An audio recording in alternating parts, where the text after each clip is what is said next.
Hi, hello, good evening, and good day.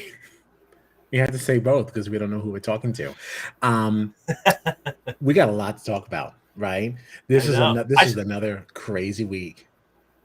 It really was a crazy week. I feel like so much happened. Yeah. I can't wait. We're talking Big Brother Australia tonight. Let's get into it. This is Jury Duty.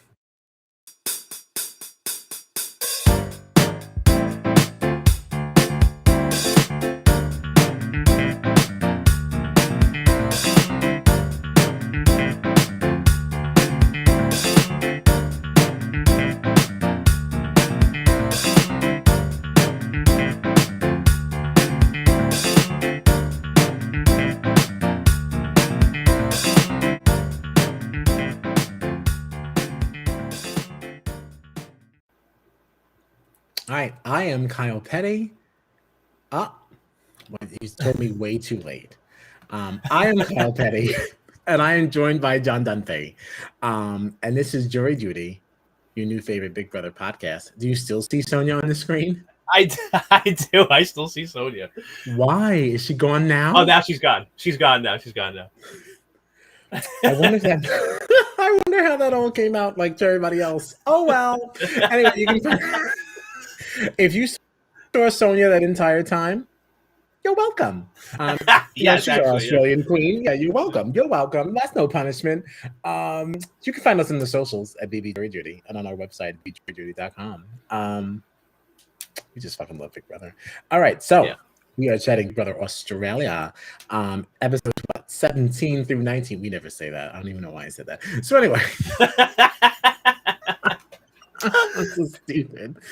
All right, so it's Thursday, June 16th, at least for us. June 17th for our Australian friends. Hi over there in your neck of the woods. So excited to talk about this week. So much happened that I literally forgot things that happened like on Monday. Like I know. These 2 eviction cycles in 1 week is like, I love it, but it's just like by the time you get to the last episode of the week, it's like, wait a minute. It's so glowing. Who left 2 days ago? I know. Us Americans were very simple. Yeah, we're used to one person leaving. Yeah, we like to drag out an entire week, and when we do send 2 people out, we do it in the least interesting way possible. Yeah, our double evictions are the worst. Exactly, we suck. So stupid. So anyway, this week lots have happened. But first, the House voted Johnson ahead of House. I was fine with this. I was fine with it too. I thought it was interesting that Tim was the deciding vote, right? That's what I believe. I believe it came down to him. I mean, that's what they always say. How is Tim always the swing though? Like, doesn't that feel manufactured? Like, I mean, and I enjoy it, but right. I think he was maybe the deciding vote in that, like, everybody had voted. Johnson was already like pretty far ahead, and if Tim put his vote on Johnson instead of whoever it was, like Johnson just had enough votes to get it. It wasn't like it was a tie, 5-5, vote, and it came down to Tim, and he was like, "Oh, Johnson!" Like it was just like, right. I have a feeling that's what it was.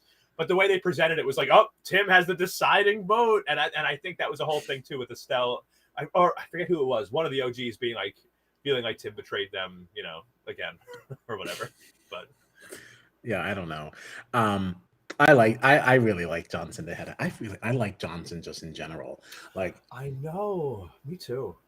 We were talking to Telly the other night. Like, I wanted to get more into Johnson. And I know that she shouldn't because like it's still on the air and everything. Like, you don't want her to slip. But like, I don't understand these people who have a problem with Johnson. Because like people have on social media been very vocal like about this, and like I like him because he's playing the game. Like, what did you expect him to do? Like, I don't know why people expect these newbies to just lay down and die, like in honor of the OGs who did get a chance to play. If the OGs can acknowledge the fact that, like, oh, maybe we should forego some of our experience, like for them. Isn't that what Layla said? Yeah, you should get to that's play. Why she let play the game. I'm gonna Yeah, go. she I'm said that. gonna go. Yeah. Yeah, absolutely. And it's funny too, because there's not only a bunch of OGs that have played the game in there, there are multiple winners still in there from the OGs, you know? Right, Um, right. and I don't I know why think people part of think that the they shouldn't be playing. yeah, Like that's not absolutely. fair. Like, I don't know. I totally agree. And you know, it's interesting because another reason I love Johnson, he said this not too long ago, that he has to like, you know, he's so in awe sometimes of these OGs, especially when he first got into the house, that he's had to like wake up and remind himself, like, I'm playing a game, I'm trying to beat these people. So as much as I love them, I have to still make these Right. decisions. Yes. And I just think, yeah, I think that's great. And you know, it's funny knowing that he's like such a super fan. Every time he gets an experience like on the show, whether it's like a panic room or you know some kind of like if he wins a challenge or if he whatever it is, like I'm always happy for him that he's getting to experience like something that's on the Big Brother show. Yes, Like, I agree with that. yeah, I feel the same yeah, way. Anytime he gets like anything fun that happens to him, any little event that comes up, I'm like, good for you, Johnson, because I feel like you're getting the full Big Brother experience. You know, yeah. my heart was very warmed. You know, this was Temptation Week in the Big Brother Australia house. There were a lot of temptations that went back and forth, and like there's a lot of things to discuss kind of around that, and I would very much Uh-huh. like to get into those things. But Johnson getting to like meet his not meet. I mean, he already knows who they are. See Right. his parents like come over the wall, like in the cage and everything. And the way that he introduced Reggie was like so I know. sweet. And he's like, "Oh my I gosh, look, do know. you recognize her? This is Reggie." And it was like that was like such a cool thing because like, you know, he's clearly playing the game on the opposite side of the house, you know, but like I don't know. It was just very. He was really excited just to even introduce her to his parents. Yeah. Like I thought that was sweet. Yeah, No, I'm so glad you brought that up because it was such like it definitely was like a really like heartwarming moment. It's like it and you was. could It see that like was he probably watches the show with his parents and was like, look who it is, it's the season 3 winner, and it right. was probably such a thrill for them too. Like, Yes, yeah, especially because like Johnson, I don't know how old he is. But I know that he's in like early 20s, isn't he? Like I think he's I think pretty so. I think he's young. pretty young. So Yeah, whenever Reggie won, like you can really imagine them just like you said. They were sitting in the living room together, like watching this show, and like little Johnson is thinking, "Oh my gosh, I can't wait to be on. I hope I can be on this show like one day." And then he finally gets cast and doesn't even realize he's going to be in the house with her. Like he right. might have voted for her. Like isn't it cute? Like to think of like little Yeah. Johnson like beep beep beep beep. Like, like I love voting for Oh Reggie. God, It's yeah. so cute. Yeah, No, it was a yeah. really I nice totally moment. agree. Yeah, Yeah. Temptation Week was fun. Um, okay, I Stressful at had times. it was stressful at times. I felt bad for Tulls. Um, I know. that felt rough. And I also feel like it was a little bit easier, like to kind of let that go because all she was being offered was a letter. Um, I don't know. The whole thing was rough. Like I felt bad for Reggie too. Like I don't know.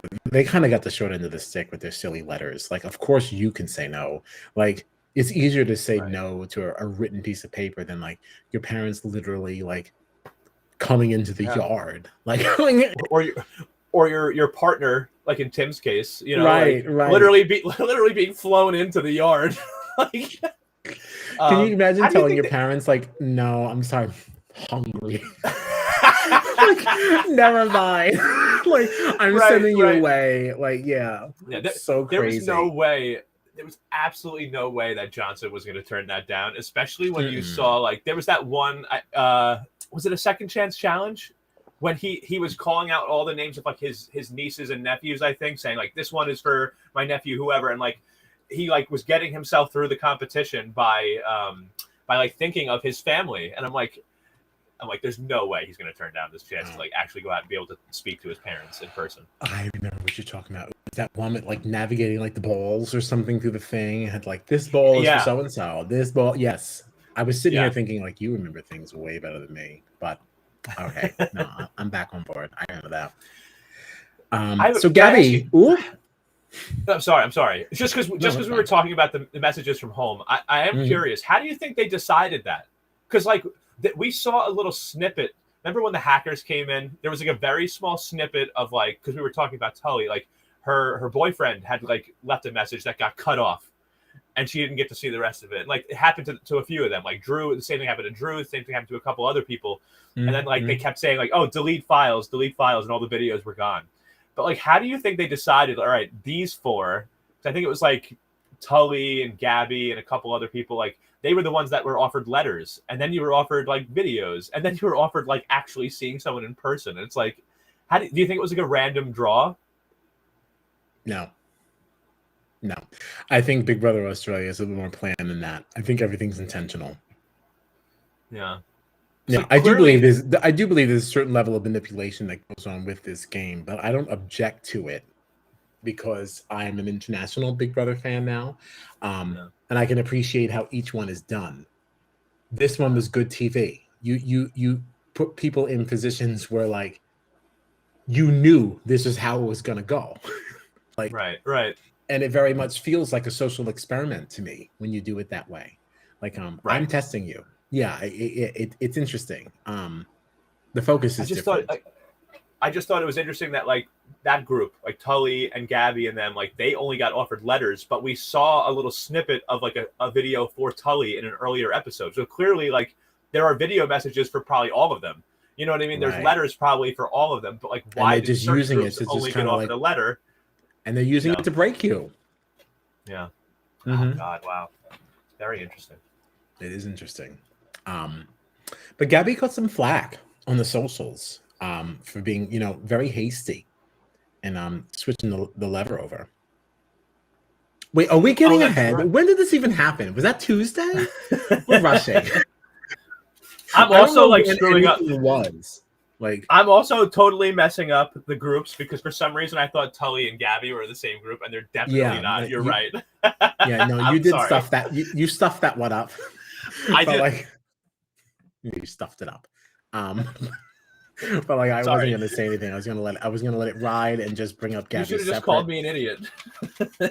I feel like I do that enough. But wait, was that Tuesday? I gotta tell you, man, I don't remember. I think it was because Dave was not a part of that. Oh yeah, you're right. So let's come back to that. Let's come back to the Temptations and the Gabby flack. Because there's things to be said around that. Any Hoosers. So Johnson was voted head of house. Right. That's where we were. Yeah, right. Johnson, head of house winner. That's why captions are important. Captions also serve as thumbnails. They're not for the viewer. They're also for us. So thank you, Restream. Okay, thank you, Restream. Yes. So then we played the nomination challenge. Okay, and that was us. We had to hold on to ourselves on that ramp as water came shooting down. This looked ridiculous. I would have lasted all of 28 seconds. But of course, Big Gun Brenton pulls out the win. And listen, he was not on my radar until this. When he was turned to the side, those guns were exposed. My good Lord. My mouth is watering now just thinking about it. Brenton, my gosh. Woo-hoo. You're damn right he won that nomination challenge. Okay. Whose house? Brenton's house. Okay. What did you think about that? I had no feelings. I like that Taras seems to be like working with him a little bit, at least enough that he wasn't super concerned about dropping. And he was discussing game plans with him. So if you're cool with Taras, you're cool with me. Right. Yeah. It's interesting. Like Brenton is an intruder, and like I wasn't thrilled about the intruders when they first came in, but like I have started to like Brenton a little bit. Like it's interesting. Although I didn't like when him and Taras were talking, and Taras was like, "Who you putting up?" And he was like, "Estelle and Reggie," and I was like, "No." But I don't like it because I like them, but I like it for Brenton. Because that means he is actually playing the game. He does understand what side of the house he's on, whether he likes it or not.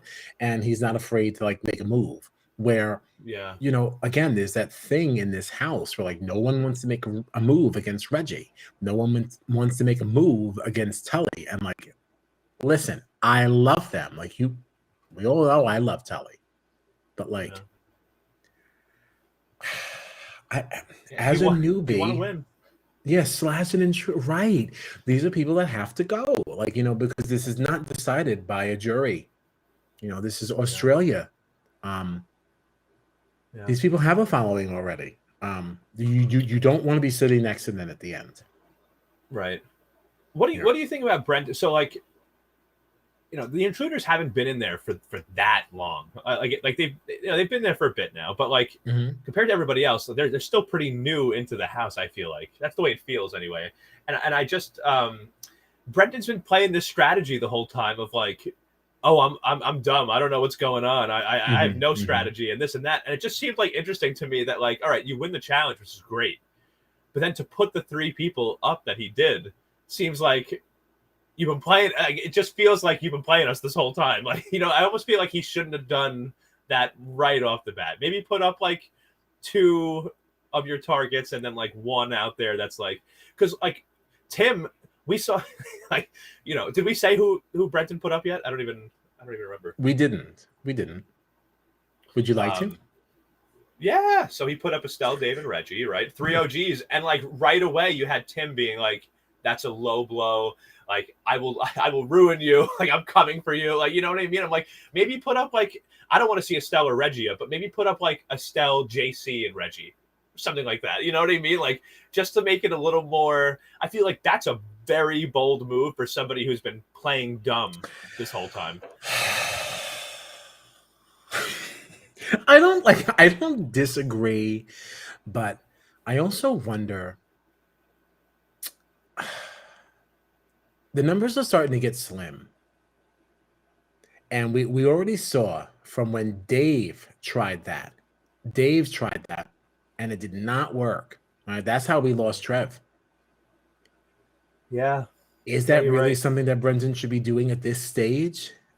Is anybody really trustworthy enough? As much as we are sitting here and acknowledging a newbie and OG split, it isn't. I think Alicia will go with what's best for Alicia, as will Gabby, as will Brenton and Jules. You know what I mean? There are people that don't have like very, very strong ties to a certain side. And I'm not really sure this is the time to like be playing coy. Yeah. The lines are definitely getting way more blurry than they were a couple weeks ago. What was that word now? What was that word? Blurty. Blurry? Oh, I thought you said blurty. I mean, I could have. Who knows? Lines are getting a lot more blurty. I thought I said blurry, but who the hell knows? I was like, what's that word? Should we? Is that the new? But I just felt like, yeah, right. This whole week though, like we saw, Estelle has been like disillusioned by with working with the OGs because a lot of things that Tim and Drew have done, but then like we see Estelle like going super hard. She like loves Jules, but we hear Jules throwing out Reggie's name, and Reggie didn't do anything to Estelle. You know what I mean? Like this whole week we heard that like Estelle and Jules are very close. Reggie doesn't trust Jules. It's like the lines are very blurred.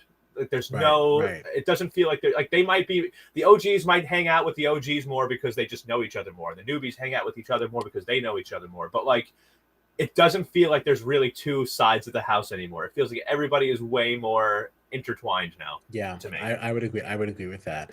And I also feel like the whole Jules Reggie thing kind of came out of nowhere. Yeah. Like I didn't really see. That's the second eviction cycle though.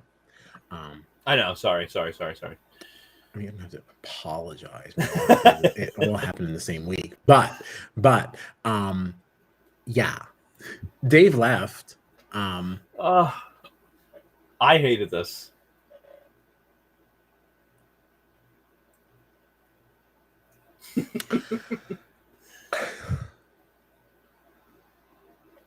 I hate to see Dave go, but in terms of the remaining OGs, he's the one that I would have wanted to see go first. No, not so. I would have liked Drew to go because he's still technically an OG, even if he's not playing on that side. I would have liked to see Drew go first. Drew is an OG that's gone rogue. Yes. Yeah. So, But um, but fine. Like, I mean, like, I can't sit here and act like I don't love Reggie and Telly more. And I like Estelle is like that underdog story in a way. yeah, yeah. I love You know, Estelle. yeah, she had a rough go on her first season, apparently. What would they say? She was on the block 9 times. Yeah, she was the Um, nomination queen. yeah, yeah. And now to see her winning so many challenges, I don't know. How do you not root for Estelle? She's like a comp beast, honestly. Like, and she's had injuries in the past, from what I've seen, and she's Yeah, like, every single time. She's another one. Like, we want to talk about Jordan from the challenge, always like rising to the occasion over their, shortcomings or, hurdles or whatnot. And yeah. Estelle basically saying she had this upper body, it's something with her shoulder. I don't know. I don't remember what exactly that I was. think I've seen also like her wrists. I think she had like an Mm, issue with her wrists and her hands. I think right. um, But all these upper that body needed to be things, healed. she wins. I tweeted about this a couple weeks ago, and this was even before like this week. That like Estelle, like, one of the reasons that I love her so much is that like in every competition you can tell that she gives absolutely 100% every single time. Yeah. Yeah, she fights for it every time. So Except we're supposed to be talking about Dave and his eviction. yeah, how did we even get to Estelle? I don't remember. Because it's talking about people who we didn't want to leave, and why Oh, Dave right. was an appropriate Well, selection so if we had to lose someone on each OG side, and he was sitting next to yeah, Estelle, so like it's it makes sense. yeah. Um, I see. Here's the thing. I loved Dave, and one of the biggest reasons I loved Dave was for his relationship with Reggie. I thought it was one of the sweetest things. You yeah. could just see how much they care for each other, how much Dave, and then even like when he left, saying like, "Hey guys, like, can you please look after Reggie?" Like, because he was always there to help her. Whether it was to come off of some contraption that they all had to be in a challenge, he was always there to give her a hand, to like help her down. Like you could see that they just love each other, and it's just so beautiful to me. And I feel like I don't know, Dave. He just had this presence. I miss him in the house. I do. I really do. Honestly, there was something about him. He just seemed so like joyful to me, and like he just cared about people. I feel like, and like it just sucks to see him not there. That's how I feel anyway. But no, and I think that's fine. Whatever, your opinion is your opinion. It's your opinion. You're allowed to have that's it. my opinion. It's your opinion. I don't know. I think it also does speak to just how very different Australians are compared to us. If you had somebody like Reggie in like the BBUS house, she would not be taken care of. She would just be viewed as like chum, you know, or just People, carried she to would the end. right. She'd get Uh, taken advantage of. yes, Whereas in Australia, because they're nicer than Americans, people actually like they respect are her. yeah. Hmm. It's like in BBUS, like somebody like that would be like, oh, like, Here's a oh yeah, weakness. I like want to exploit it. right. And it's just, Yeah. God, we suck. We suck. We're awful. No, we don't. I mean, like, it's just where we live. I didn't ask to live here. I was born here. Um, any Hoosers. You know what time it is once we're in between eviction cycles. Oh yeah. Time to surmise some of Sonia's style. This is the only picture I have. However, just want to sit to the side of it. It's a hot. Oh, it is absolutely a hot. And she She knows looks it's a great. hot because she's not even going to look at Yeah. us. She's like, Oh yeah. yeah, I'm looking I over don't have here. time for you. Snap it Yeah, now. she's like, I don't have time for you. I don't have time Snap for it you. now. Snap it now. I think this looks fun. It looks flirty. I love it. Mhm. Great look. Yeah, Great look. yeah. I even love like around the frame, like the little Big Brother eyes. Like I don't know, like Australia really does like cute things to set here. Yeah, I agree. Yeah. I agree. So thank you, Sonia Kruger, for this fine fit. Such a Yeah, queen. yeah, Such a we queen. love her. Yeah, we do. She's great. So now eviction cycle 2. This is when Temptation Week really kicked up. Okay, that this is where we get into the whole lever thing and the shopping And budget. can I just correct myself? I for some reason confused because before I was saying that Tully and Gabby were in the same group. It was Alicia. That's who it was. Tully, Alicia, JC, and Reggie were in that first group. I don't know why I was thinking it was Gabby. Wow, you like were really bothered by the fact that you messed that up. Yeah, because I'm dumb. You're not dumb. You're not dumb. Are you embarrassed that you messed it up? So embarrassed. Are you more embarrassed than I am for messing up Tully's name on the original stream? It was autocorrect, obviously. Autocorrect. I really wish I could say that it was, but like it absolutely was not. Like I just really just could not remember. But I spelled it right on my personal Facebook. Like I really tried. Like I'm still like very upset that even happened. You know, it happens. Hey. I know. What an embarrassment. We love you, Tully. I know we love you so much. I'm so sorry. I'm so sorry. I'm a disaster. I'm so stupid. Any hoosers. So yeah, this whole temptation thing. Gabby caught some flack on the socials over this whole thing. And I don't really know that she should have. At first, I was like, oh, yikes. I really feel like you should have discussed that too. I was like, what was that? But then, like, I don't know. It's also a game. Like, so what? Right. I don't know. It's a very emotional decision. Like, you've been in that house for a very long time, and you're being told that you might have some kind of contact with your family, like, right? or some loved one. Like, I get it. Here's the thing, and this is why I don't really fault Gabby. Like, I could agree that it should have been discussed. Like, you went up with a group. Everyone should have some kind of say in the decision if you all have to make it. But I think that what Gabby did would have been the decision anyway. Right, and like, but I agree with that too. I agree with it that. only takes one person to, like, it only takes one person to throw the lever. So, and that's exactly what I was going to say.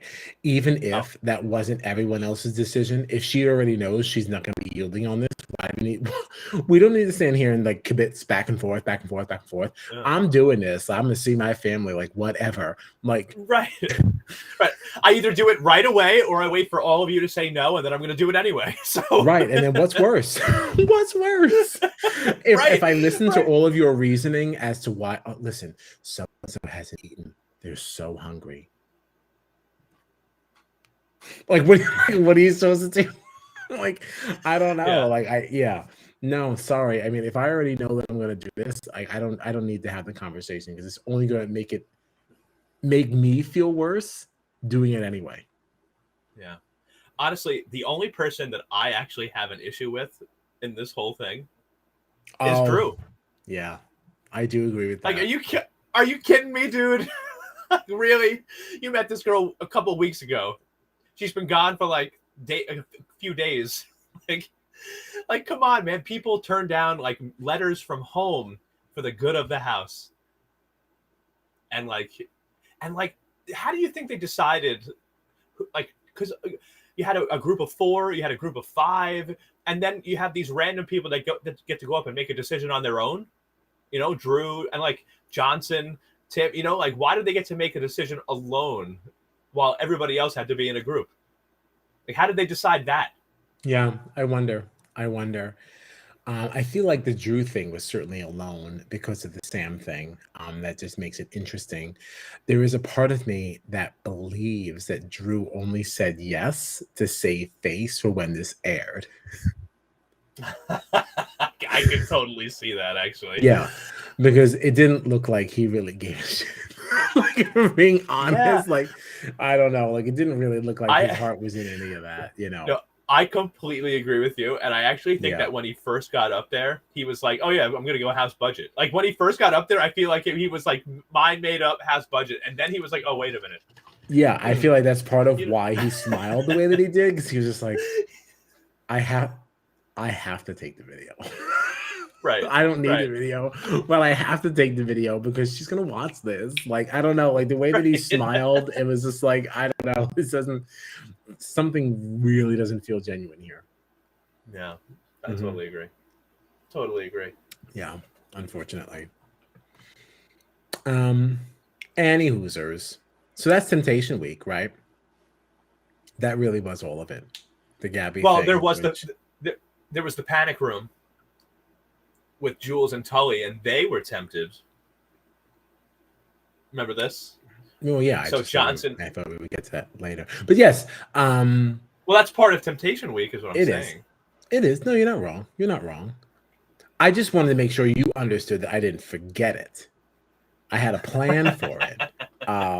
It can I'm be sorry. now. No. It can Did I be ruin- now. There's no problem with that. But I just don't want you to think that I just let it go. I didn't drop the ball. Is all. I just want our listeners to know that I didn't fail. At least, at least not yet. So yeah, listen. That was the best part of Temptation Week for me. Yes, we had some heartwarming moments, but so Johnson selects Tully and Jules to go into the panic room, and they had to just iron like a shit ton of clothes, you know. Like clearly way more clothes than they were ever going to be able to finish. That's what I mean. Hours. These panic rooms are not designed for people to win. They are definitely designed, and I think that they know that as well. Like whoever's going, that's why nobody's upset that they go into a panic room, because they know that they're not going to win. It's designed to lose.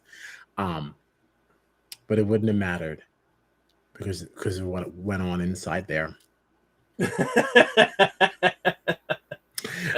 Jules and Tully were tempted with a KFC meal as long as they like crawled through the dryer.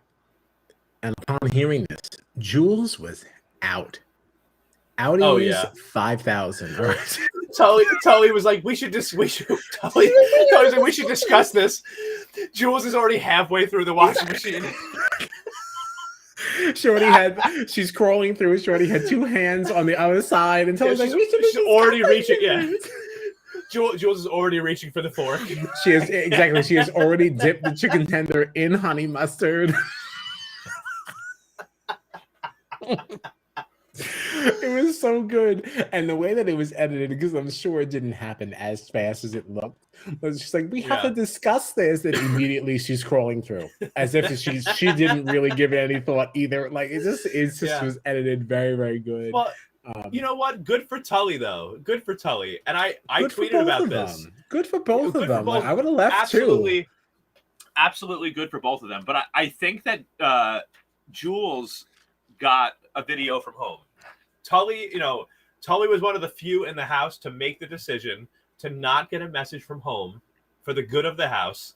So hell yeah, she deserves some KFC. Like, screw everybody else. You're damn right. Yeah, screw everybody else. And honestly, but she just deserves that. They both deserve it, because like, who in that house would have let that go? Right. Nobody. The only person I could see saying, like, you know what? Maybe Taras. But then no, because whoever he was with would go in. So then he's like, well, why should I just miss it? I'm not going to be ironing here like an asshole by myself. Right. Especially after you just got only $80 for the entire house's shopping budget. You're going to turn down a free meal from KFC. The whole house has to split $80 in groceries. Yeah, I'm going to go eat some chicken. Sorry, guys. Yeah, sorry. I couldn't care less. I don't know what the punishment is, and I don't care. Yeah. Oh, well. And the punishment ended up not being that bad, honestly. I'm sure it was annoying. You don't think that was that bad, losing all of your clothes? I think it was better than some of the other punishments they've gotten. This punishment was the snap eviction. That was a big punishment. This, everybody go ahead. I'm sorry I interrupted. I know, but the snap eviction, like, who cares? Like, he was gonna go anyway. Like, I don't know. Like, that didn't really. I didn't really feel like the house was rocked by that. It was just that it was surprising that it was happening when it was happening, but like, it wasn't like. Well, sure, but I feel like because the person. At that point in the snap eviction, there were 4 people up, and they probably all thought they were going to have a chance in the second chance challenge. And then immediately one of them was evicted, and obviously it was Drew, and he ended up coming back in. So who cares? But I feel like that punishment, a snap eviction, someone goes home immediately, doesn't get to compete in the second chance challenge. That feels like a way more impactful punishment to me than like everybody has to wear all their clothes for a day. Yeah, You it's way know, more impactful, except for the fact that like it didn't actually pan out to be. So then, like, was it? Like, you're right. Yeah, that's absolutely true. Yeah, because it's we true. knew they were going to come back in. Because we didn't actually cover that. That was the first Uh, part of Temptation Week. Was people responding to? Oh, that's what it was. Is the ball pit? Whoever had a golden ball. If 3 golden balls were chosen, then Drew and Alicia get to come back in. yeah. Well, if they then chose the temptation to go with it, they got the golden ball and they had to make a decision whether or not they were going to let it be for the house or be individual. They knew that 3 people were going to do that, and that's why they did it. Right. Like, yeah, like that was always going to happen. Yeah. And that's why it's like, I don't know, like that wasn't as impactful to me. Yeah, it's true. When you really think about it that way, it is true. It just the snap eviction just feels so much more dramatic than being like, put on all your clothes and stay in them for a day. Well, put Like, on as many clothes as you can wear, and then you have to sacrifice everything else. Like that's the part that you're not remembering. You're just talking about wearing all these clothes. I mean, you're losing everything else. Like that's significant. And then you had to well, yeah, but sleep I mean, in it like, and it's hot. Like, it's pretty terrible. yeah, but I feel like they probably all have their clothes back now. It was like a day. Yeah, okay. And like Drew is evicted, but not. So and got a whole bunch of intel, like as he's just watching everybody else's conversations. So I'd like to look back at some of the other punishments too, just to see what they were. Um, just so that your argument I has don't a little know. bit more clout. Well, no, not even that. I'm just curious because maybe I'm completely wrong. Maybe they've been some kind of like silly punishments like this, like wearing all your clothes and stuff. It just I feel like a punishment like well, I guess no, that's not true because even in our version of BBUS, like a punishment could just be that you have to wear a costume all week or something, or Right. you're tethered to someone else for 24 hours or But something. you So can't like, compare ours to theirs. Like it's almost like we don't even take ours seriously. yeah, I know. Like, Honestly, compared to like everybody else's, like we even regard ours as a joke. I gotta tell you, like the housemates, like the more we watch like Big Brother Australia and some of these other international versions, like I feel like our house guests have it like pretty easy. Like they're even when they're on They slop, they do. don't even really eat slop. Like But the like our biggest people punishment aren't is on like, slop anymore. Like that's not like a thing like it used to be. Like right, that's what I mean. Like I want our house guests in the US to have to be on rations. That should just be a universal Big Brother thing, I think. With a food competition, like a shopping budget competition every week, that should just be a oh, Big Brother I thing, I don't think. want that. I don't want I that. want it. I I want it. don't. Oh no, no. I want it to go back to the way that it was. I want there to be a have not competition every week. I don't want the HOH Okay. just deciding it on the side. We don't even see it. Like what's Yeah. going on? Like because that competition always started other drama. Like, oh, this person didn't pull their weight during the have not competition. Now I'm on slop. It always started an extra fight. It was very yummy. And now Yeah. yeah, I don't know. Like I miss. I miss that a lot. Um, I don't know. I like the rations for Australia. I like that every version has its own flavor. What if they did like even if it was like temporary, it was like for like a couple weeks, like the house had to live on rations or something like that. As a I'd like to twist, see I'd like to see our house guests suffer a little bit more. but they can suffer. Just put them on slop. Yeah. Just put them on slop. I don't see any slop. Yeah, I don't understand. And then like if you are on slop and you eat something other than slop, like I feel like they don't even get really punished anymore. They don't care. It's like not a thing. Like But why don't we? Yeah, I don't get it. we're getting way off topic. So anyway, I'm sorry. after all of this, Estelle, Drew, and Jules were selected as the House nominees. Okay. Kind of makes sense to me. Estelle has been there Yeah. before. Drew was previously evicted, and Jules is an intruder. And you couldn't put up Renton. Right. Could He you? was in the waiting room. That's No, why. because they went in before the challenge. They were on their way to the challenge. The elevator stopped on the floor, above the basement where the challenge was taking place. That's what it was. And then Johnson, had to make the decision right then and there. Who are you sending into the waiting room? Right.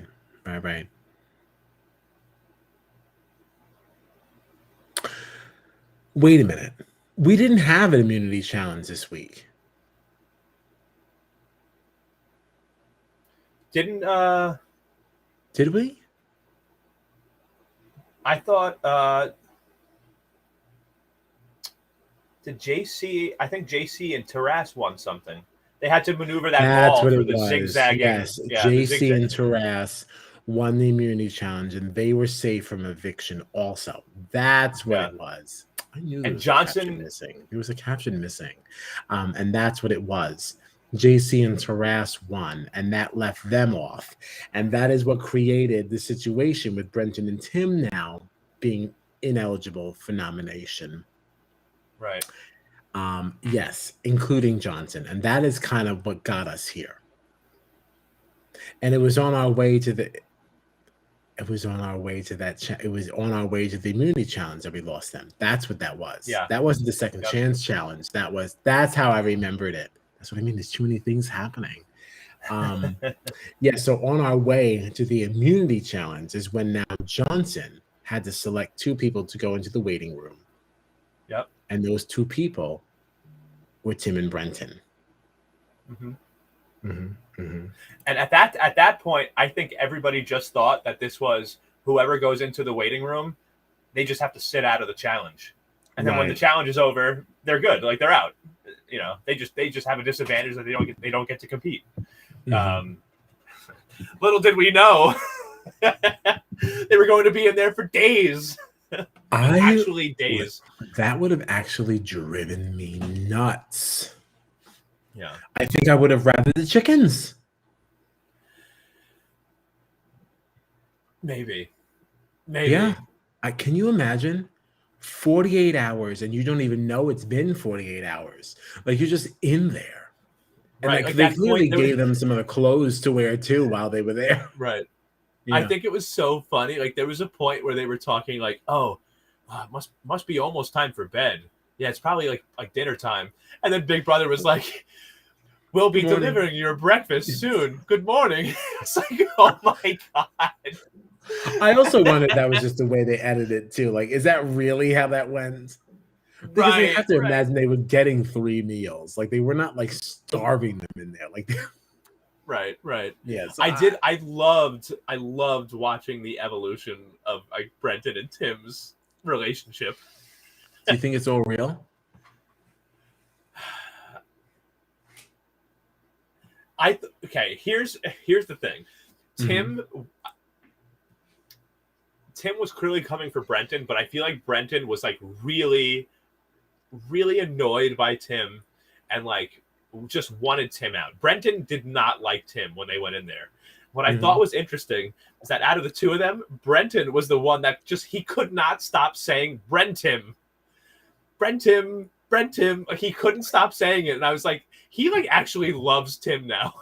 That's how I felt like. Or just really loves the name. Yeah, it's true. Because it's really basically his name, just with an M. Yeah, and I am. Yeah. But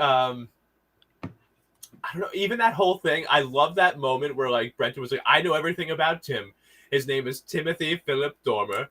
He's 37 years old. He used to live here, but now he lives there with his dog Meatloaf. I was like, it's like, this is hysterical. I love it. I love it. I think it could be real. I gotta be honest. I think it could be real. From the outside looking in, I don't think that anybody should be making any deals with Tim. I would not. I just could not. I would not feel good about any of it. I think that just shows you how good Tim is, though. Even we're gonna see. We're gonna see. I want to see if he makes it.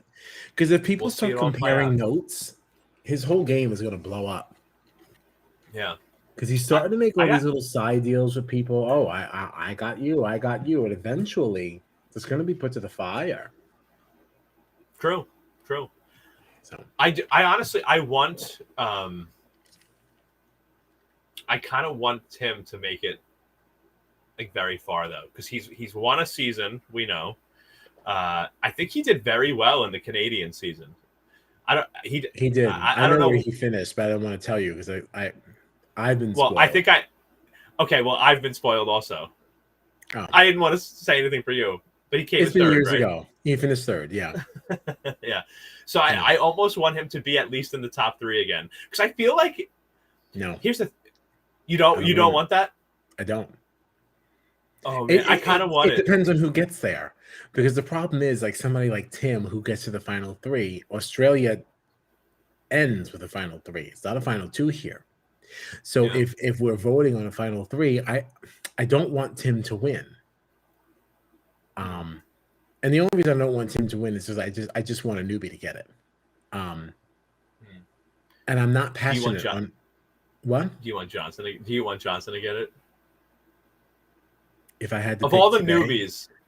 of all the newbies, if I had to pick today, all right, I have an emotional answer and I have a gameplay answer. Lay it on me. Which one would you like first? Emotional. Therese. I'm so on board with that. I'm so on board with that. I love the way that he's playing I love the way that he's playing the game.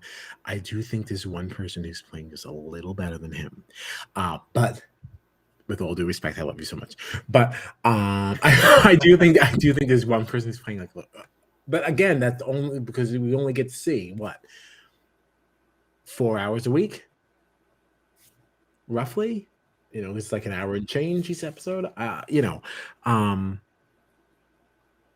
just like him very much. I just think he's a very genuine person, so I want him to win for that reason. But yeah, on gameplay alone, just for being a fiery tiger, the newbie that I would like to win is somebody who I've not spoken a lot about. I might throw you off here because you thought I would say Johnson. I'm not going to say Johnson. Oh man, it's Alicia. I'm excited. It's Alicia. It's Alicia. Alicia, I would love her. Yeah, I would be totally down. And I was on the fence about her when Joel was around, but once he left, she's like, "No, I came here to play. Fuck that guy, Joel. Who?" Yeah, and like she just, I don't know. She's just guns ablazing. She's so smart, and like she's there to play. She will have a conversation with anyone. Yeah. What are you talking about? Yeah, I'm open to that. I'm going to think about that. I'm going to think about what's best for me. And like that's how she's played the game since Joel's eviction. Right. I truly believe. I love Alicia. I love her. Yeah, me too. Yeah. I truly believe that as much as she liked Joel, the best thing that happened for her game was Joel leaving. Yeah. You can go catch up with Joel later. If that was real, he'll just be sitting around. Yeah. He got nothing better to do. He's evicted. He's watching you, babe.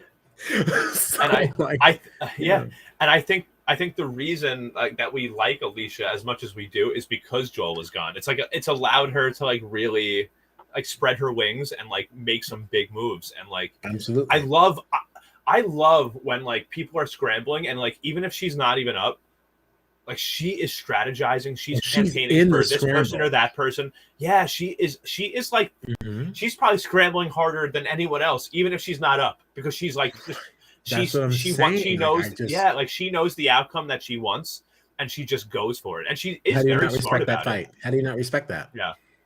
That absolutely should be rewarded. I'm sorry. Like that's where my vote would go. I would only have a really hard time. Like what I don't even think I would vote if this is the situation. Like, what if it's like Alicia, Therese, and Tully? I wouldn't vote. It's too hard. How can I say? I mean, I would vote. It's my princess. It's my king. Forget it. I would still vote, and all my votes would go to Tully. But that's because you're smitten in a different way. I think I would do. Honestly, I think I would just take my multiple email addresses for all my different aliases, and I would just vote one for each or not at all. Yeah. But I think I would probably give an extra one to Therese. But like, no, I gotta tell you, like, honestly, Taraz is like, he's so fucking awesome. I love Taraz so much. He's so funny.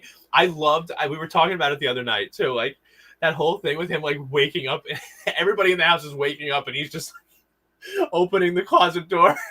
But did you see his tweet? He's like, I go in there sometimes to hear other people's strat chats, but then sometimes I fell asleep. But like, honestly, I'm like, it's so funny to think of that clip that you're talking about, and him just like, oh fuck, how long have I been in here? Like, it's really funny, and like to think of it like that way. And you know what's funny too is like, I think that's smart. It's like if you can get in there and people don't know you're in there and you can listen to things, like very good, very good. But like if you're in there all night and not in your bed, at some point people are gonna be like, where's Taras? Because I feel like they lock the bedroom door at night. Like everybody has to wake up at the same time. I do get that impression too. And the door opens. There's a lot of shenanigans that goes on like at night. When you watch other seasons and see some of the things that have gone on, like other seasons, I watched one, but like some of the things, there was a moment, it's not really a spoiler. There was some kind of a twist where like Big Brother removed all of the furniture in the house. So they came out of the bedroom and there was nothing. Nowhere to sit in the room, just nothing. And it's like, how did they accomplish that with you still asleep? Right. Yeah. Well, even on this season, when they had that whole like, oh yeah, while you guys were sleeping, Big Brother had a party, and like the house was like a mess. Trashed. Right. It's like, how do you pull that off without anybody knowing that's happening? That's what we should have asked Tully. Like when you're sleeping, do they play music? Is it like a noise canceling room? If we ever get somebody else on the show, like we're gonna have to ask them because, like, can we write that down? The mother has posted. Yeah, I'm gonna write it down. Yeah, honestly, like, what goes on in that bedroom? Is it noise canceling? What goes on in bedroom? No noise? Question mark. I'm gonna put it right here. It must be like a soundproof room. It's gonna be like there. Yeah. Yeah. No, we have to ask that. Our next guest. Great question. So any Hoosers. So yes, Brenton and Tim were sent to the waiting room, and they're just there waiting. As that goes on, we had to play the second chance challenge, where we had to put our little feet in these little stirrups and hold on tight, and just be the last one remaining. Yeah. And believe it or not, at the end of this, even with her upper body issues, her wrist problems, like Estelle pulls the win out. Absolute warrior. Yeah. Love Estelle. I have to say though, what was going on? Beast. Yeah. Oh yeah, absolutely. She's incredible. And it's the second time that she's saved herself, right? In the second chance challenge, I believe. Is it only the second? I would have said third, but you could be right. A lot happens. But here's what I'll say. I know it's at least the second. At least the second. I just see Estelle as more of a champion than only two. Yeah. I have to say though, I do have a question for you, because it looked like obviously no one up there was comfortable. None of them were comfortable in that position, but it seemed like Drew and Estelle kind of were more secure. Where like, did you notice Jules was like up on her tippy toes? I think a couple of the housemates even like commented on it. Yeah, I didn't notice if she was on her tippy toes until somebody said it. Right. Like, why do you think that was? And then I think it was Alicia was like, oh, she's got bigger feet, and so I think it was Tully actually. She's like, she's got bigger feet than Drew. No way. Like, you know what I mean? Like, just be that like once you get up in the air, like if that's where your foot was when you started to go up, you can't. It's just where it is, because like it's not like you have. How do you adjust that? Right. You're not on any ground. There is no wall to help, like, push it back in. It's just on a string. So, like, how do you fix it? Very, very interesting. Yeah, I thought Jules was going to win that. I thought for sure. I mean, she is just a walking muscle. Like, you know what I mean? Like, she's incredible. Yeah, the way she dominated that like balance challenge earlier on, I That thought didn't that this was surprise a me. Like, challenge. come on, thigh gap. I mean, like everything is like just crazy fucking muscle. Yeah, Um, I really yeah, thought that I thought that this was like Jules's challenge to win, right. but I guess that she just got into a position and they probably said like, all right, we're starting, here it is, whatever position you're in, we're going, and she wasn't able to adjust, and she was out pretty early compared to Drew and Estelle, which I mean, I never according would to have the edit, expected. we don't really know how that actually went. That's I'd true. love to have You're Jules right. on and ask her about that because, like, I feel like if she was better situated from the beginning, I feel like that was really Jules' challenge to win.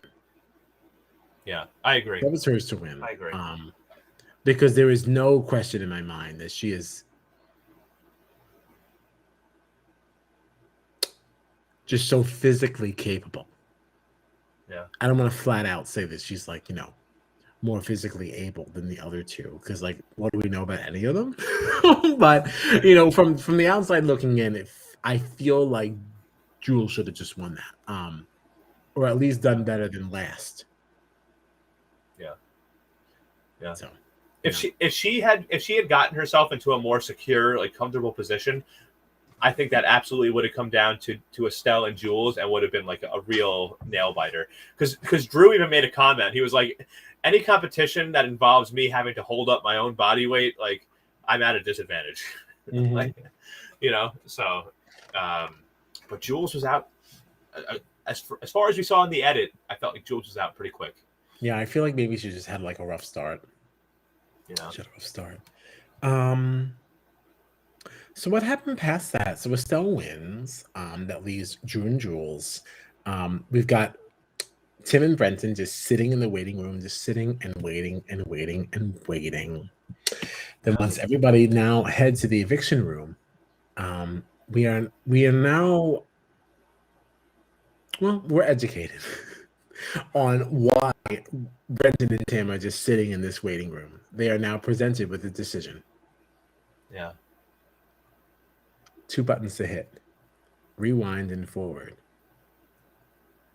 Rewind being they just walk right in to the eviction room, which I didn't love.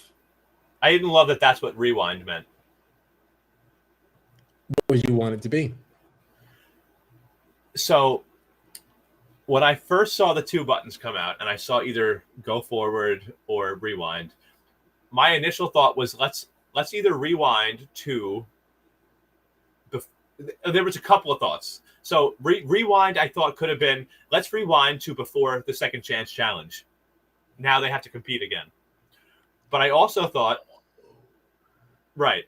I also thought maybe wild. Right.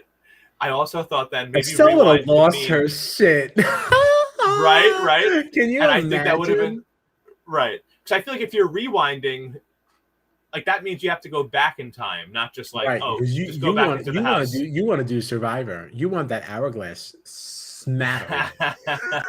Well, then I also thought maybe rewind means let's go back to the moment when you guys got put into the room, and now that whole challenge has to happen again, like the whole zigzagging board with the balls, and now maybe JC and Taras aren't safe anymore.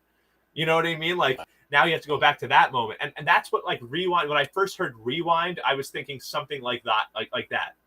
And then like fast forwarding, I almost thought was like eviction's canceled. We're just moving to next week. You know what I mean? Like I almost thought it was going to be something like that. But I did like that the decision for them to go forward was that like all the votes are skipped, and now you guys have all the power. Like, I did think it was interesting, but I just had a different interpretation of what. I would agree that forward is definitely more interesting than backwards.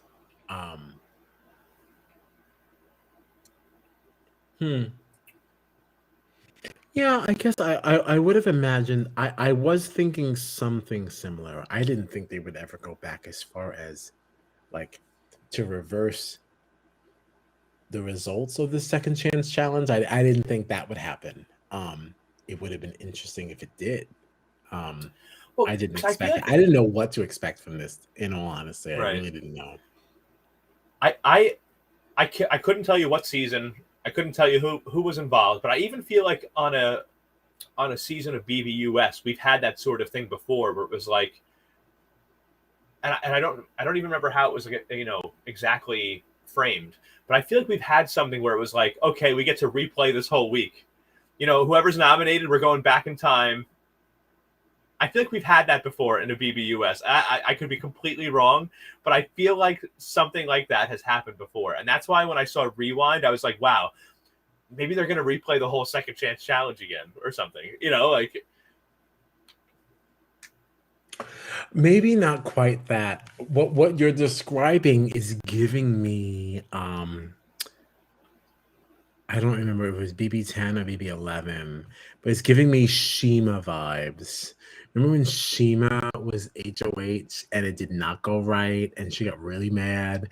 And then she ended up being removed from the house for bad behavior. Yes. That is what that's reminding me of. Because I just remember her HOH was a total flarn and it was a total waste. Yeah. So I found something. What'd you find? Big Brother 16 in the US. Mm-hmm. Rewind button was a twist. So BB16. Yeah, it says the rewind button was a gold button that made an appearance in Big Brother 16. When the house guests pressed the button in week 11, a timer appeared on a screen, and they did not know what would happen when the timer reaches 0.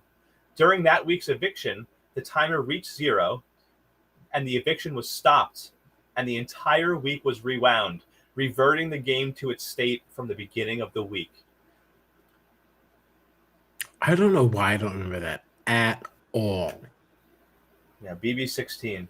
I knew there was something like that, and that's what I was expecting from this. We're either going to get a replay of the Second Chance Challenge, or we're going to get a replay of that, of the nomination challenge that Taras and JC won. That's what I thought we were going to get. Not like we're rewinding, but because even Big Brother said, like, if you choose to rewind, you'll go back into the house like no time has passed. And I'm like, well, that's not really rewinding, then, is it? Right, because time has passed because we have final people on the block. This challenge happened. Right. Yikes. But I want to kind of go back and watch some of those seasons. I will say that like 16, 17, 18, 19 live in a place in my mind that like I don't like fully remember, because I feel like I was such a new BB person because I was watching like going backwards, and I was watching them in like such rapid fire succession that I feel like I didn't fully understand what this game was and what was going on. Now that I have just a better understanding of things, I'd love to go back and just like see some of those things. I might view them differently. Yeah. I don't know when we would have time. There's too many things coming up. I know, right? But that's for the end. So Estelle wins the Second Chance Challenge, as we said, right? Yes. So then we move into the eviction room, and Tim and Brenton hit forward. Yep. And they select Jules to be evicted. I was a little surprised by this. I was. I still expected Drew to go. Me too. And I expected. Yeah. Go ahead. No. What was interesting to me is that because they walked into the diary room and Tim was like, he right away to Brenton, he was like, so I'm guessing right off the bat you want Jules to go. And I was like, wait a minute. Jules and Brenton are the intruders. Why does Brenton want Jules to go right away, right off the bat? You know what I mean? Like, I don't know. It depends on how the thing is split. If Tim would believe that maybe he would want Jules to go, that even though they are intruders, because see, he is not privy to what we know, right? We know that Brenton and Jules have been having these conversations on the side as intruders, right? They kind of have like that little connection.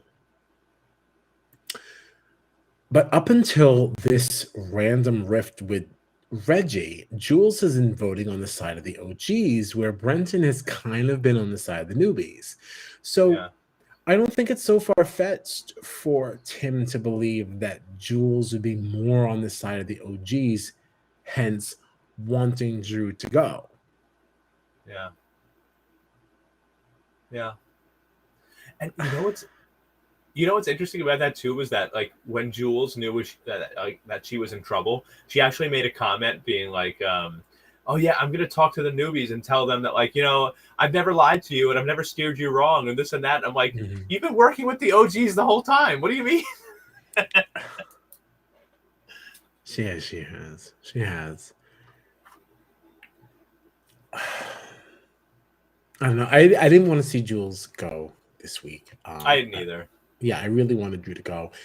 Um, Never mind the fact that I really like Jules. I also wanted to see Drew go because he was already evicted. Like I don't Right. like when people make their way back in the house just for a twist. If you give me a battle back, then fine, because like you earned your way back in. But like Totally agree. this hacker thing, like I don't know, it's kind of weak to me. Like, and I don't know. I I, Right. Because I would rather see Drew go. I guess it's more, but it's not more. I was gonna say maybe it's more interesting because Tim had already put it out there that like if we got rid of Sam, then like never mind the OGs, we're gonna go back to our previous season and we'll make sure that we're working together. I do think that's interesting. Um, because it definitely plays into the narrative of Tim being like such a flip flopper. yeah. But the fact that Jules is such a wild card, because as an intruder, she's even though she's been voting on the side of the OGs, I don't really think she's beholden to that. Oh, And I and we think saw it's more that. right. And I think it's more interesting to kind of see how she navigates around things like that. Yeah. I think that's better than keeping Drew TV wise. Yeah. Yeah. And as much as we've talked about, because we both love Reggie, we both stand Love Reggie. Reggie. She's a queen, but we both know that like if people want to win this game, you've got to get rid of Reggie. You know what I mean? She But has to go. I've been tweeting this right, like for the like forever. Like I love her and everything. I think she's very entertaining. She makes me smile and laugh every single episode. Like right, I literally record interactions with her on my phone so I can just rewatch them whenever I want. But like I right, also realize that that's part of the problem. The fact that right, I do that, I'm definitely not the only one. So that means right, like right, right. But she's I got to feel like go. I think Jules jumped the gun a little bit though. I think she tried to do it too soon. Like Reggie was up there, Jules was the only person that voted for her, and then Jules started going around the house saying like, "We have to get rid of Reggie. We have to get rid of Reggie." And I think that if she had just kind of played it a little bit slower, like we're starting to get down, so I know you have to get Reggie out, but there's too Mhm. many people in there still that don't want Reggie to go. You have to. I feel like she should have played it a little bit slower. I think. Especially because she was working with that side of the house, and then all of a sudden, I don't know exactly what caused it. You know what I mean? Because it just seemed like it was so sudden to me. It was like you've been working with the OGs, including Reggie, this whole time, and then all of a sudden, at this eviction, you're the only person in the house that voted for her. Right, because I also think that like yes, she's been voting on the side of the OG. She's in like whatever. But I also think it's like that moment like when like you're laying in bed and you're sleeping, right? I'm almost asleep. Where's my social security card? I feel like that was I feel like that was this moment. It's like, oh my Right, god, she's still in the house. What am I doing? Uh, right, what are we doing? Reggie is still here. I can't sleep soundly. right. So I don't know like that. Well, here's my But problem. to your point, she should have made sure there are more people on her side than one. Right. That's what I'm Yes. saying because Yeah. Jules did not start like she didn't actually start having conversations about Reggie and about this whole thing until it was just her and Drew on the block, like Right. at risk for eviction. Like if she had waited a little bit, she probably wouldn't have even. She probably would not have ever even been in the position to be on the block at risk of going home. You could have then just played it being like, all right, Reggie's a problem, and then go around to the newbies say like, listen, guys, we all love Reggie, but like, if we even want any chance to win, we have to get her out. You know what I mean? Because like, as soon as she started saying Reggie's name, she was nominated. She could have been like kind of like playing both sides, like a double agent, being like, all right, I've been working with the OGs. I'm going to continue to work with them, but I'm not going to say Reggie's name because everybody loves Reggie. But I'm going to try to now work on the OGs and on the newbies, I mean, and be like, listen, we have to do this. But like, she waited until she was like on the block against Drew to be like, we got to get rid of Reggie. It's like, no. Stop saying Reggie's name because everybody freaking loves Reggie because Reggie's awesome. Right. So like, don't put yourself in danger. She did it wrong. Yeah, she jumped the gun, I think. I think she did things sort of out of order.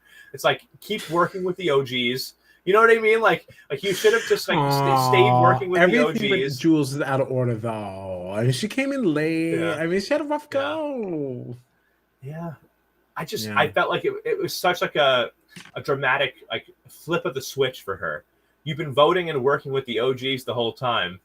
And now all of a sudden you're like, you want to take out the queen bee without any warning. Right. Okay. Yeah, no, I agree. She went about it wrong. It's not so much wrong that you had the thought. It's just wrong for how you went about it. Exactly. Yeah. Exactly. Yeah. Exactly. It's too bad.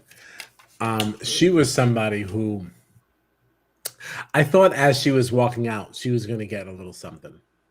I was expecting a little pull me. I was expecting a save. I'm expecting to get one, at least another one of those before the end of the season. At least one.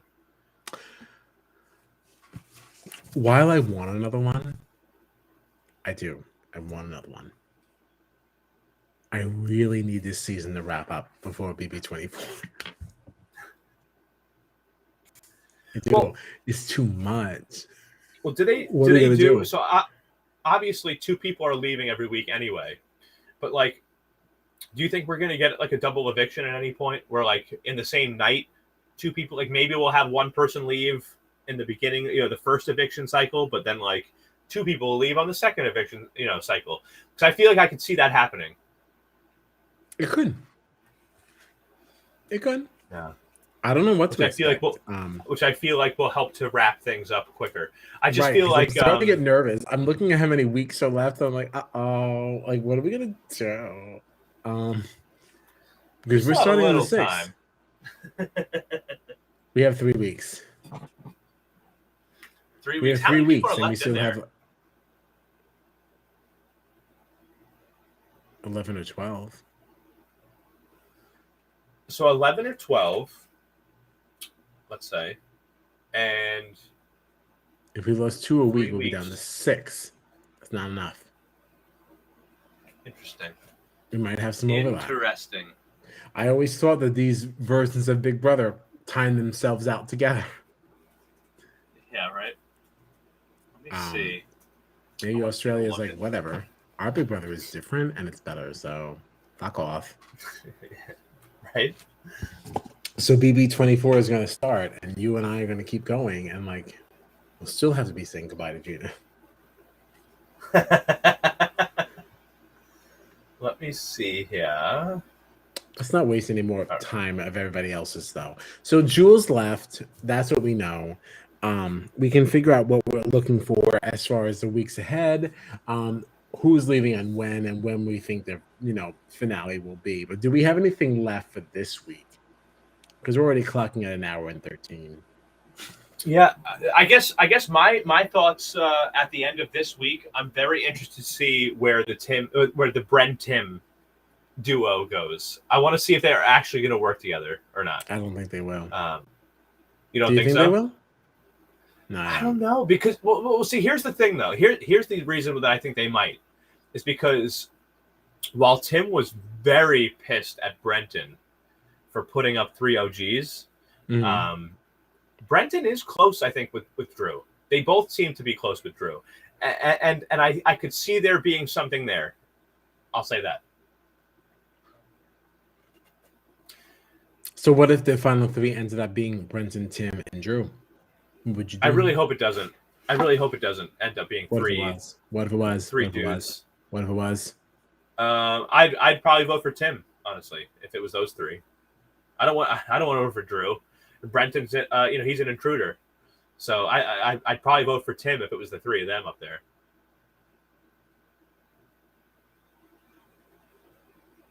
I'd vote for Brenton. Really? At that stage, yeah. Okay.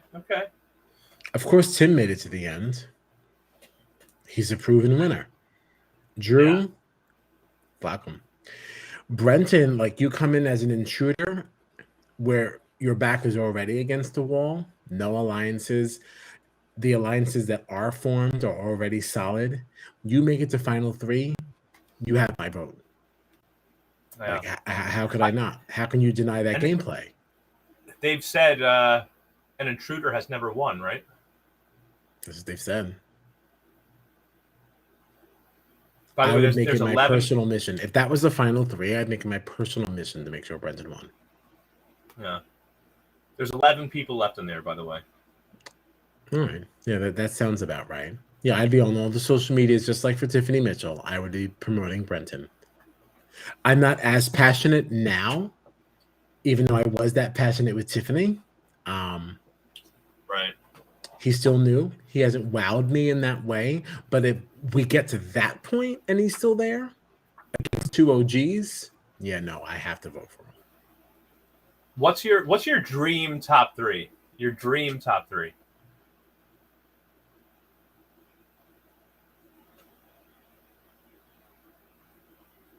My dream top three is any top three that allows Taras to win. But but that's me in my heart.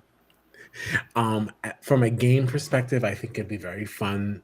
I definitely would like to see Tim in the final three. Oh man.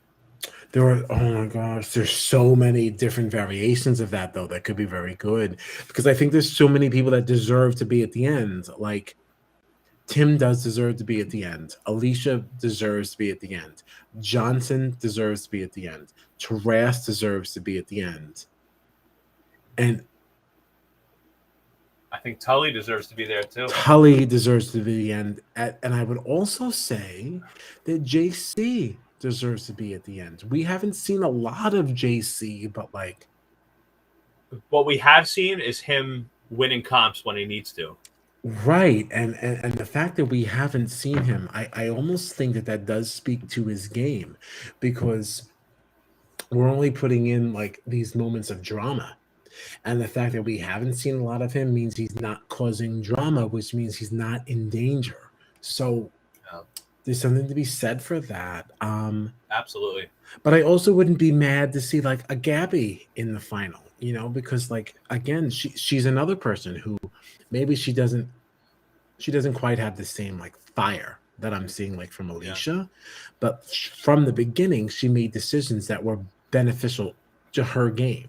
Like, she was a newbie that did not subscribe to that, She always did her own thing. So there's something to be said for that too. There's so many layers to that. The top three that I want, I'll tell you right now. Yeah, you tell me. Tully, Taras, Alicia. Those are the three I want to see. But I'm not mad about that. That's the thing. Like, there's nothing about that that upsets me. There's so many people that I feel like deserve to be there for different reasons. Yeah, Johnson is an honorable mention for me, because I love Johnson and I would love to see him win, but I just love Tully, Taras, and Alicia more than anybody else. I know. I get it, but like, I had to say his name because like, he should not be forgotten. And I don't like Johnson is already like a legend, right? I don't like the flack that he's getting on social media because he doesn't serve it. And I think it's so interesting that Tully made the comment she made, because it's like, we look at Johnson as like, oh wow, I like him because he's playing the game. And it's very interesting to me that the Australians are like, no, I think he's smug. I never got that impression at all. I've loved Johnson from the beginning. Yeah. Even though I feel like we're conditioned to not like him because of the OG thing, but yeah. You know what's interesting? I know that we're starting to go long on time here, but one other thing I want to say is that I really think it's so funny because there's so many great OGs, right, that we've loved to see come back, even though we haven't actually seen most of the season they were on originally. Like this is a great group of OGs. But I have to tell you something, like this group of newbies, I could totally see being like the next generation of like the Big Brother Australia legends. Couldn't you totally see a season years from now where like Johnson, Alicia, Taras, these people, they come back and they're the new OGs.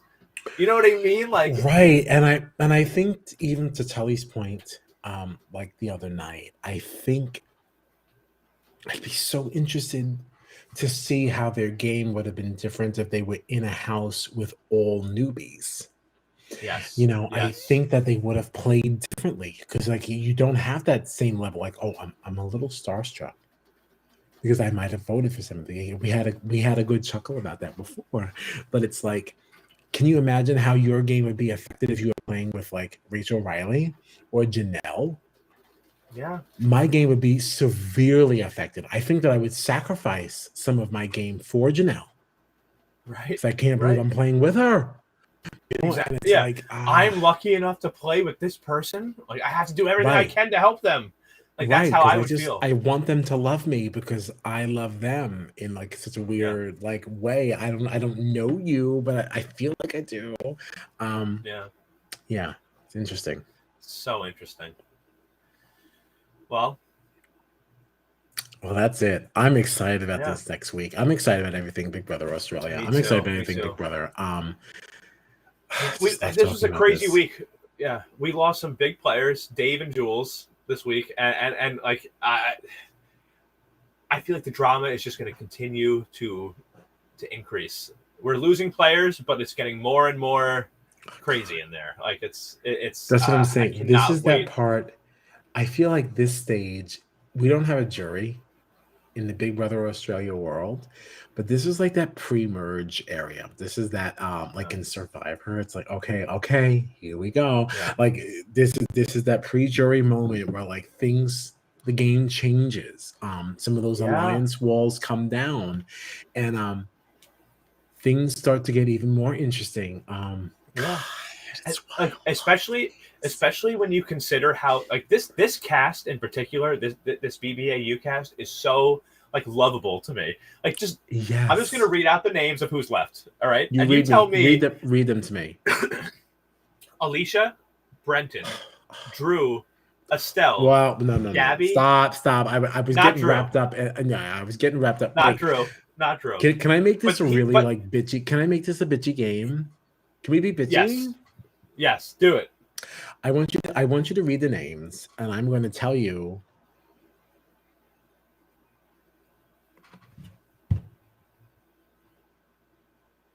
1 to 10. 1 to 10. My temperature on the person.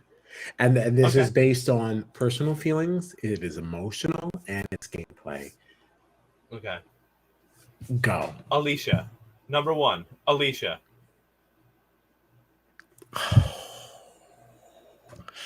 8.5. Woohoo! I know. I fucking love that bitch. Yeah. I love her. Number 2. Mm-hmm. Brenton.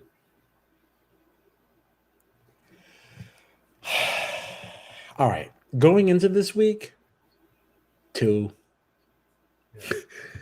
Now that he's ramping up, all right, we're trying. Mm-hmm. We're putting some effort in.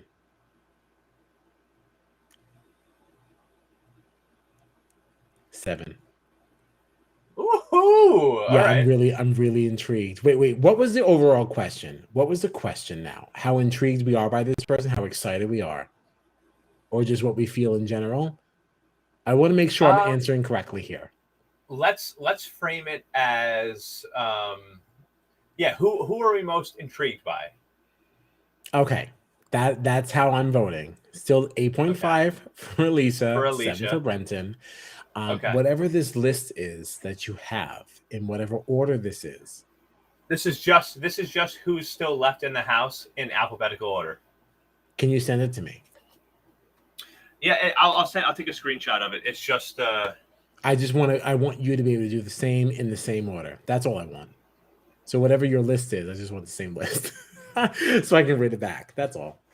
It's not really like an actual list. It's just It their doesn't matter. pictures Just and it whatever says you're okay. looking at, I don't care. Just whatever you're looking at. I just want to go in the same order. Okay? Don't give me a hard time. All right, I'm sending right now.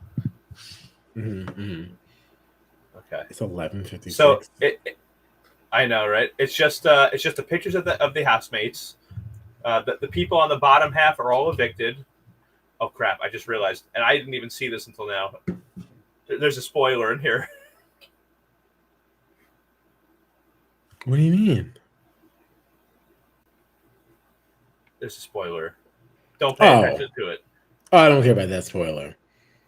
Okay. That doesn't mean the same thing in the Australia world as in America. Yeah. I didn't even realize until just now as I took the screenshot. Yeah, I don't care about that. Actually, it kind of makes me excited for the week ahead. It honestly makes me excited too. Yeah, we can get into it at the end if we want to, because we are spoilers here on Jury Duty. We are, yeah. So we definitely can get into that, and we'll warn you first. But okay. So Alicia, 8.5. I still say Brenton 7. Okay. Drew, still in the house? Drew.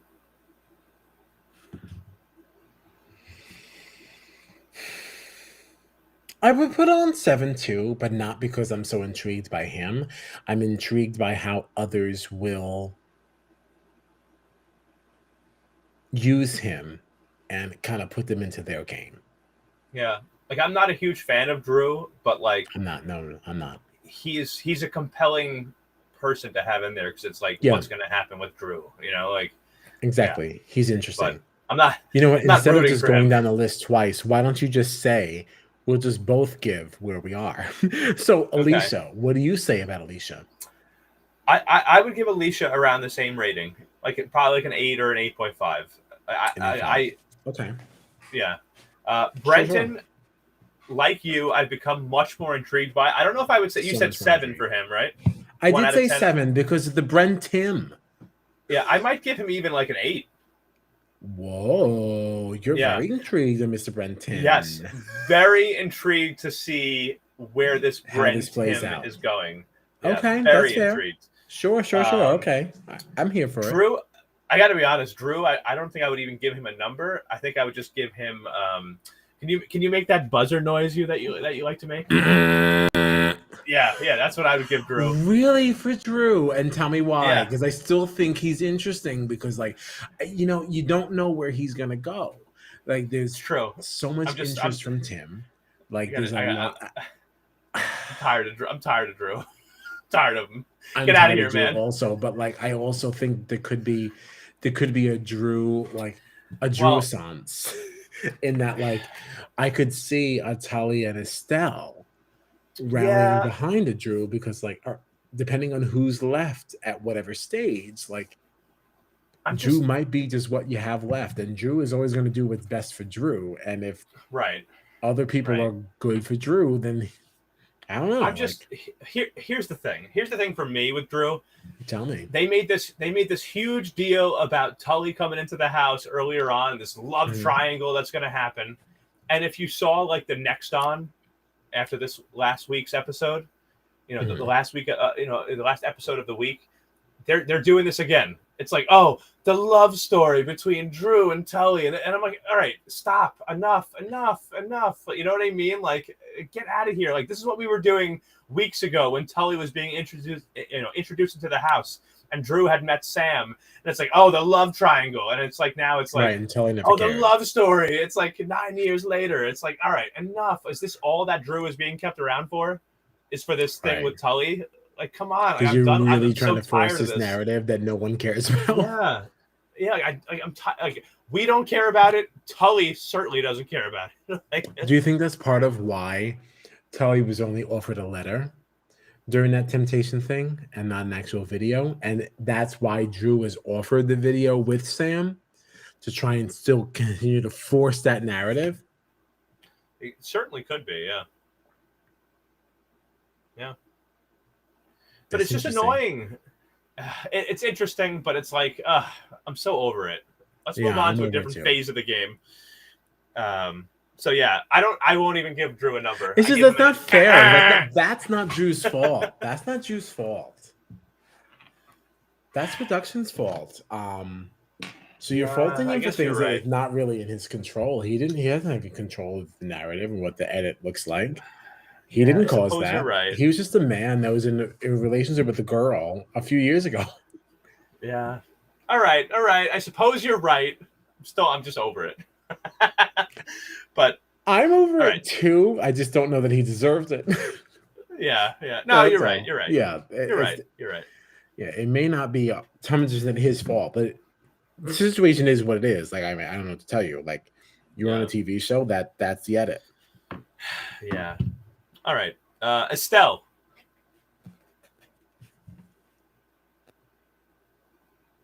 I would say 7. my interest. I actually think my interest is a little higher. I would say 8.5. Whoa. Estelle is in a very interesting position to me right now. It seemed like she's been working with the OGs the whole time, but Tim has sort of like disillusioned her to that side because of all the moves he's been making, to the point where like Estelle is even going against like Reggie, wanting to keep Jules, and now Jules is gone, and I'm very curious to see what Estelle does next. Yeah, that's fair. That's fair. I guess in that regard, I agree that's interesting. I guess I would find it more interesting if there was a little bit more of a foundation between Jules and Estelle. Yeah. I feel like we only really learned about that this week, so it doesn't excite me. Like, I don't really feel like that's something that needs to be protected. Like, that's not. Yeah. I think it's a product of the edit because they seemed way closer than like what we were shown. Yes, and I'll say that Telly made a comment the other night that like made me think otherwise too, because she did say, like, as far as people who had who in the house, Estelle had Jules, and like that makes sense now, but when she said it Monday, like, yeah,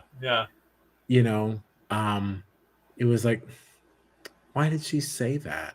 And then now you go, probably shouldn't be saying that. So anyway, yeah, I don't know. We'll see about Estelle. We'll see. I'm intrigued by her because she has an underdog story, Yeah. How about you Gabby? Think about Gabby. Oh, I think she stays pretty steady at 8.5 for me. Yeah, because I feel like you don't really know what direction she's going to go. Exactly. Yeah, and she's always exciting. And that's exactly how she wants it. Yep, and she always wears like a Yankees hat, and I really like that. Yeah, I do too. Love I know Gabby. I know you're a Mets fan, but like, well, that's not true. Oh my gosh, it's not true. It's not true. I worked for the Mets. Right. I associate you with Mets because of the Islanders and because of the blue and orange.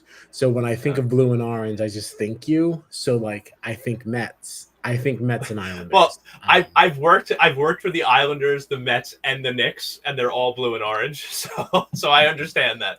Yeah, I just associate you with blue and orange. I just assume you like the Mets. But right, you like the Yankees, and like that's exactly why you love. Not the only reason why you love Gabby, but it's a bonus. Yeah, it's a bonus. The Mets signed my paychecks for years though, so love them too. Because you were Mr. Met. That's a fun fact for our Australian fans. Even though you're running around with the Yankees hats on, this is Mr. Met. Google it. Who's after that? JC. I think JC. Yeah. JC is very interesting to me because he's been this very quiet player that's been winning competitions. Right. Anytime anyone tries it, he's like, "Get out of here! I'm just gonna win this." Yeah. I'd put him at least at an 8. Oh, absolutely! I agree with that. I want to see more gameplay from him though, like, and that's not his fault. That's just the edit's fault. We just haven't seen enough. Yeah, I'd like to see more from him. And even just as a gay male, I'd love to just see more of JC. I'm so sorry if that makes you uncomfortable if you're watching. But you're gorgeous. So sorry. Like it's not my fault you're gorgeous. You blame your mama. I know this is so stupid. What about Johnson? Johnson, he's just a very intriguing player to me. I love that he's a super fan. He's there to play. I'm very intrigued by Johnson. I'd say at least I'd say 7.5 to 8. Yeah. I give him an 8.5. Okay. I feel like if there's a number 2 of the newbies, it's him. And absolutely. only by like the smallest hair. You know, Alicia is definitely the leader. Yeah. But if there's a second in charge, it's Johnson. Yeah. And he makes moves accordingly. Like I like that he acknowledges that Reggie is important and Reggie is who she is, but like he's not afraid to make a move against the OGs. Yeah. And I like I that. agree. Yeah, I like that. I agree. Reggie.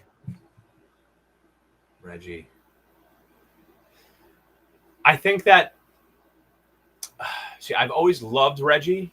I think that her journey in the game has gotten more intriguing now that her number 1 Dave has left. I want to see how she sort of navigates that. So I'm very intrigued by her to the tune of of something like an 8.5 to a 9, because that's like, how is Reggie gonna?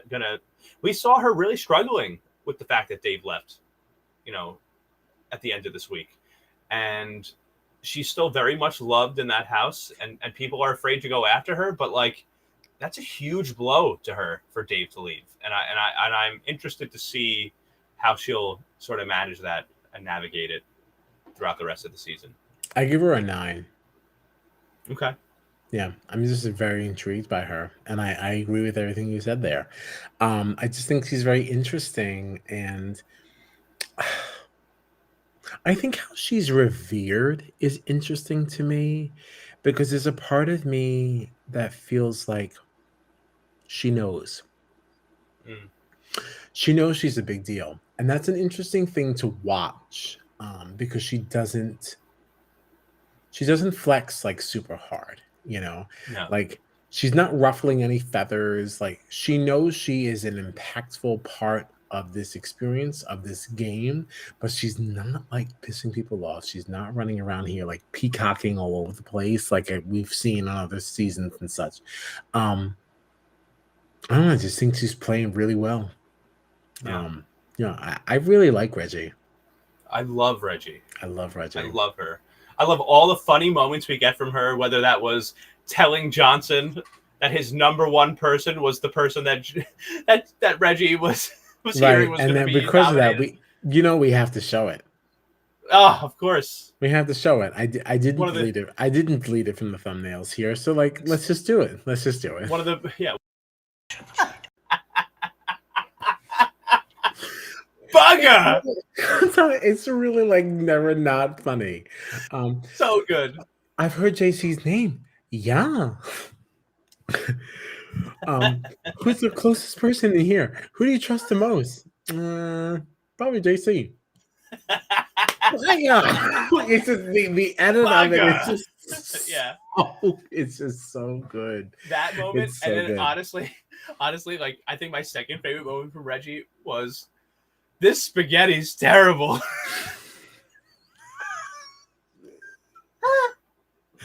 They edit this show like really, really well. And I have to say, that's really something that is consistent across all Big Brothers that I've seen. From America, Canada, and now Australia. Like the editing is really, really fantastic. Like they are so good at like getting the dramatic moments that are emotional, the dramatic moments that are strategic, and then like these comedic moments. Like they're so good at balancing all of it. Like it's just the perfect amount of drama and cheese. Right. That you need to just get through your week. I appreciate it. Thank you to Big Brother International. Yeah. Now, I have to tell you, the last 3 people on this list, I have the same rating for all of them. Who, Therese, Tim, and Tully? Yeah. Really? I have the same rating for all of them. And what is it? In terms of my intrigue, if we're going 1 to 10, Okay. they all have a 10 for me.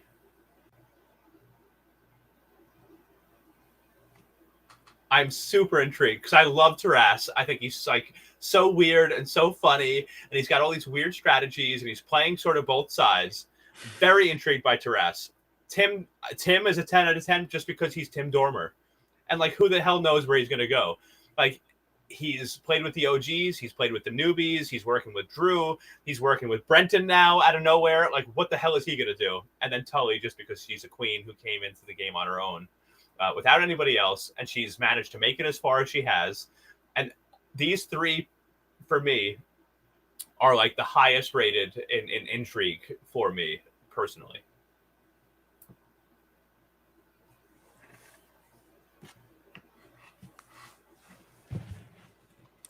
What do you think? I came into this conversation, into this topic, into this final three, wanting so badly to disagree with you.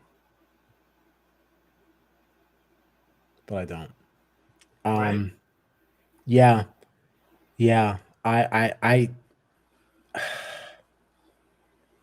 and it wasn't even your explanation for it. Once you said it and you said 10, and I looked at the faces and I said, "Oh my goodness gracious."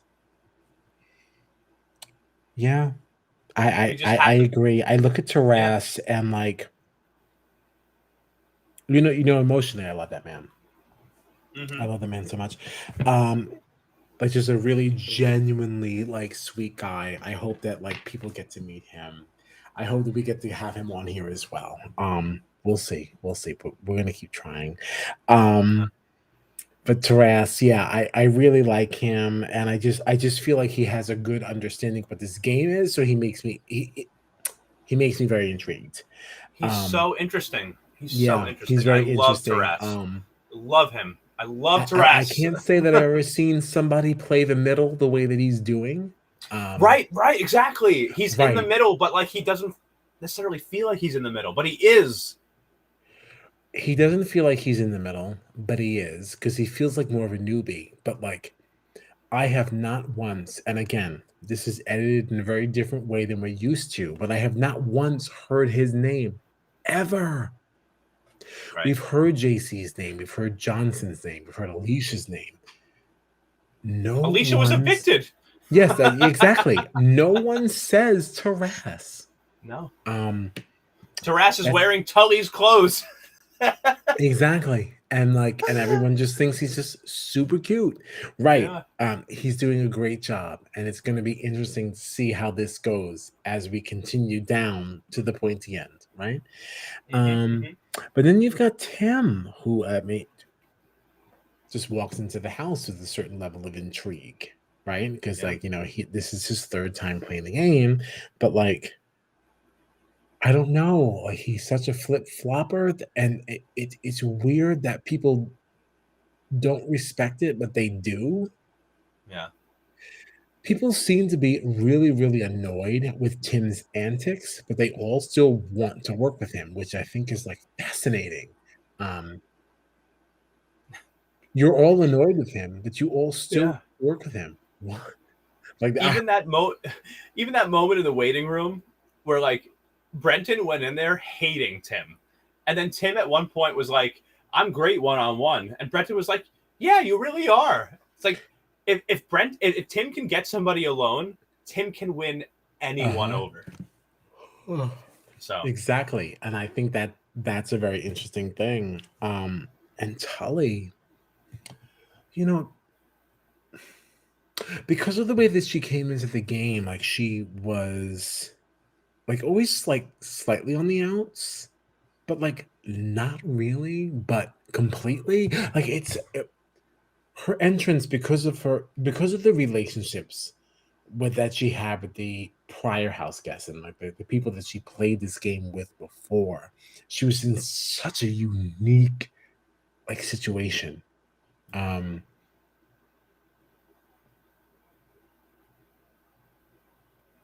and she's made it this far. When she entered the house, I definitely expected her to be a quick boot. Um, she came in with no friends. Um, she came in here and she's playing the game with her ex and the guy who kind of like didn't acknowledge her properly that first time. And now he's got a new girlfriend. Yeah. That can't end well. It really speaks to her social game, Tully. Right. And I really wish there were feeds for a season like this. Yeah. These feeds would have been so interesting. Some of these conversations that we are clearly missing between newbie and OG. Yeah. God, that been so good. Oh, I can't wait to see what happens next week. I can't wait to see what happens the rest of the season. I freaking love this show. God, it's so good. It's so good. And this cast is so incredible. Like, you know, like there are people that have left that I miss, but like I feel like all my favorites are still in it, but we're still getting down to the wire. You know, it's been this season has been so wild to me. This is unlike any other Big Brother season in any country that I've ever seen, and I love it so much. I'm so glad that we've been doing this. I'm so glad we got the chance to talk to Tully. And I hope we get to talk to some more people in there, and hopefully at some point, because I love this cast so much. So much. I know. This was really a home run.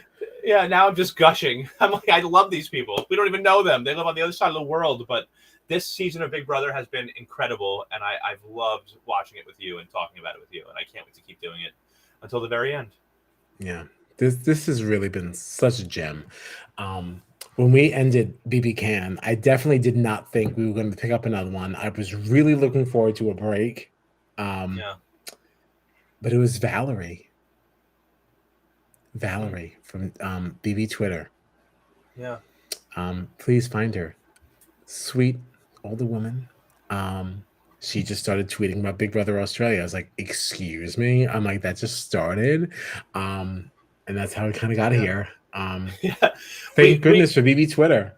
Honestly. we thought we were gonna have a break at this point, and now we're doing podcasts that are longer than any other podcast we've ever done. We've been talking for almost 2 hours. This is ridiculous. and that is how I know it's time to go. So with that, so Monday, unless something else comes up, we do have some other things in the works, and we don't know what's happening with that. But unless something else comes up, we'll be chatting on Monday regarding the last 2 episodes of RuPaul's Drag Race All Stars 7. Okay, yes. Because we missed this week because we recorded with Telly. The Queen, our Australian Queen. And then next week, so yeah, Monday night should be RuPaul's Drag Race All Stars 2 episodes. Unless something else that we're working on comes down the pike here, and we'll see what happens. We're working on it.